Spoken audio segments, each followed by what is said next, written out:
Can you please give us a short introduction of yourself and your background?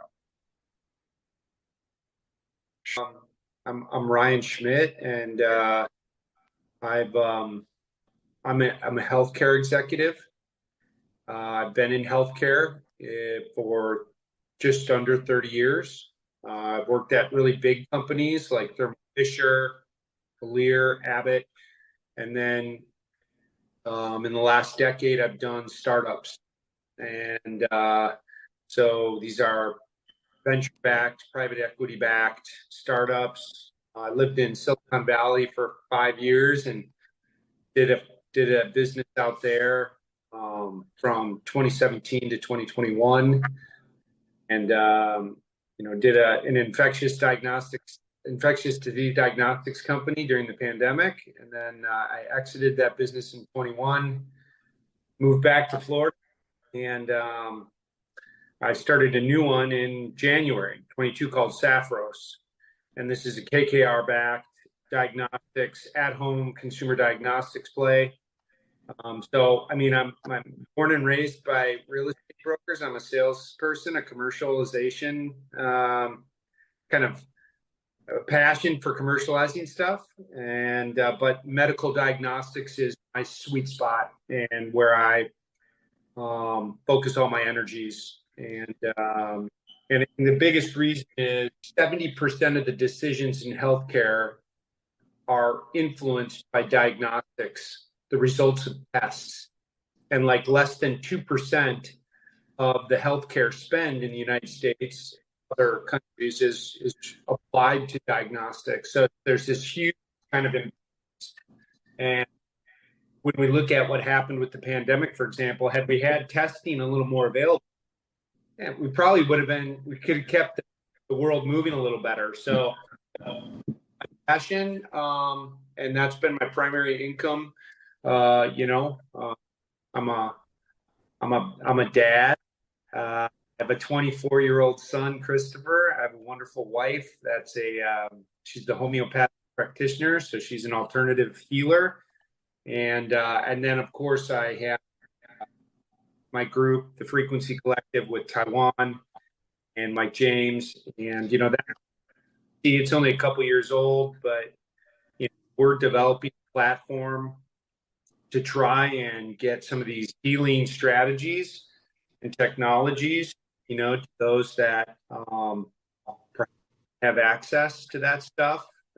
Typically the communities, in the cities where the layers to just understand and get to a basic description of, hey, meditation, food, or these types of strategies for your own health and well-being are available to you at any time. They're free. Kind of the pun that we kind of go off of is this concept of freedom of choice and the ability of things that can kind of make a difference. So that's me in a nutshell. I mean, I'm born and raised in the Midwest. I've moved around because I'm not a huge fan of the winters, but that's me. I hope that's pretty good enough, Will. Yeah. No, great stuff. Great stuff. How did you hear about our Tesla rental passive income program? All right. So I remember I got introduced through Taiwan and Mike. And so, you had made contact through them, and then they introduced you to me. And I remember I was in Wisconsin at the time, and I was on a walk, and we were on a teleconference. And I remember being really impressed by the confidence and, that just the how stately you presented yourself in the concept of what you were doing, not only with Sweet Rides, but Sweet Ventures. And I remember being immediately drawn into it and wanting to learn more. But I was introduced through Taiwan and Mike. What initially attracted you to invest in our Tesla rental passive program? I think the biggest thing was, you as the leader of the brand. I mean, I'm a commercialization expert. So when I see a word or a brand or a title and I know it's good, like And so Sweet Rides has it's got real estate to it. And then coupled with my interpretation of you as a leader, I was like, wow, this is something else. And then, I mean, I travel for a living, Will. So I can tell you, ride sharing, renting cars, just the experience. If you do it enough, you have enough good and enough bad to know that there's a lot of opportunity there. And that was one of the things I remembered from day one, Will, was you were like, we sell an experience. This isn't just about cars. This is the kind of an entire experience. And obviously, I'm a Hertz member, and what I had noticed, I'd been traveling out to San Francisco a lot over the last 2 years, and they had started to add Teslas to their fleet. And I found myself gravitating towards selecting those types of vehicles just because I didn't have to fill it up with gas. It was easier to ride. It felt better to ride it. You know what I mean? I felt like I was doing something for the environment, et cetera. So I think what attracted me was the brand, the confidence with which you spoke about it, my own experience traveling, and just knowing that there was a great niche opportunity to be a part of something pretty transformative. And speaking of experience, how has your experience been so far with receiving the daily payouts? I mean, it's like breathing. It's like every day. It's just I don't worry about it. I literally, it's an auto thing. And because it's so consistent and so easy, I want to do more of it. And, I want to continue to earn the opportunity to get closer with the organization, with what you're doing, and to invest more because it is so stable and so easy. How would you describe the support and communication you've received from our team? I mean, this harkens me back to when I first met you. And communication is everything. What I solve most of my days, I'm solving people not being able to communicate effectively with each other in business. And I find you to be a tremendous communicator, very clear and very easy to communicate with. And I think it's fantastic. Were there any concerns or hesitations you had before investing, and how were they addressed? I think when you invest, especially in something early, it starts with the people, right? You start with who are these people and do I believe that they can execute on the opportunity at hand?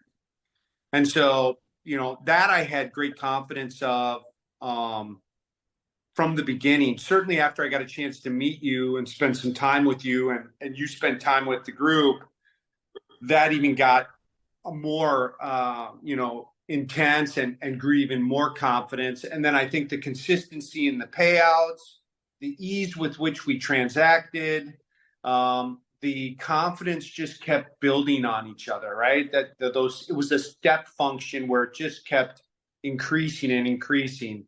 So I think it's been a gradual build that from you as the leader of the organization to our experience getting the payouts to the ease with which we communicate and continue to broaden our investment. It's just been very consistent and easy. Compared to other investments that you've made, how does the return on our passive income program compare? I've yet to find something as exciting and lucrative and easy to do. I literally am. It makes all the other investments more difficult to consider.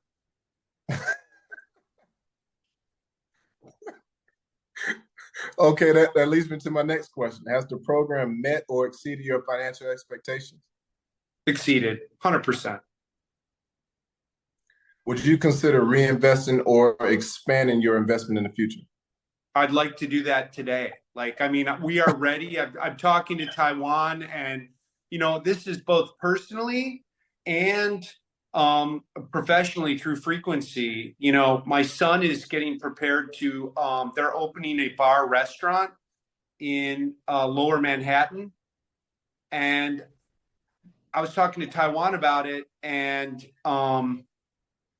there's just such a beautiful opportunity with Sweet Rides. What if you had a program where you're doing cars, where you're taking people home at the end of their day so that they're not driving, and you're making the community safer, and so it's like it's just so obvious in new verticals that I see every day. So we are so excited, and that compounding interest that we get every day is that compounding interest to find new ways to deploy this platform. It's just incredible. And the other thing that the frequency is really interested in is, hey, what sort of marketing can we do to these folks that get in these cars and rent these vehicles to help show them about different opportunities in mental health, health and wellness. You've got a captive audience there. You could leave a brochure in the car to sending messages through your communication portal. So we really like the expansive nature of the platform as well. How likely are you to recommend our Tesla rental passive income program to others? Well, selfishly, I just want to keep it all for myself, but I talk about it a lot, and I think, it's an incredible franchise opportunity. You really have something special here, Will, and it needs to get out there. And I think we want to grow with you and support that growth. But if I was to, engage 10 business leaders on this opportunity, I would be stunned if 9 out of 10 did not, want to participate and get involved right away. What aspects of our program do you think would be most appealing to potential investors? I think the return on investment is always really important, right? But for those that have resources to invest and have their money make money, the thing that's really important is, what are the market dynamics? What are the size of the market, the markets that you're considering, and what are the competitive environments? And then what in the brand and the offering, what's unique to that? And I think with Sweet Rides, you have something very special, again, because your connectedness to the NFL, your stature in the community, the way with which you built the business as an investment into the community, and what that's done in terms of your repeat business and how you've built it, the jobs you've created. That's special, Will. And so, yeah, rideshare, the markets that you have, there are big, huge open spaces, blue ocean of growth opportunities there. But the way with which you did it, that uniqueness to your brand, that's something special. And I think that insulates you and creates a beautiful competitive advantage as you continue to scale and grow the business. On a scale of 1 to 10, how would you rate the transparency of our operations?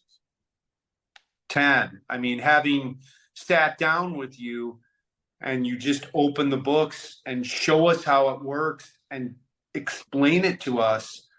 I mean, that's the confidence from day one. That has been the confidence you've installed since day one. Is the way you communicate is so incredible, and it just makes people comfortable and creates that confidence where you want to keep going. Can you sum up your overall experience with our program in just a few sentences? Sweet.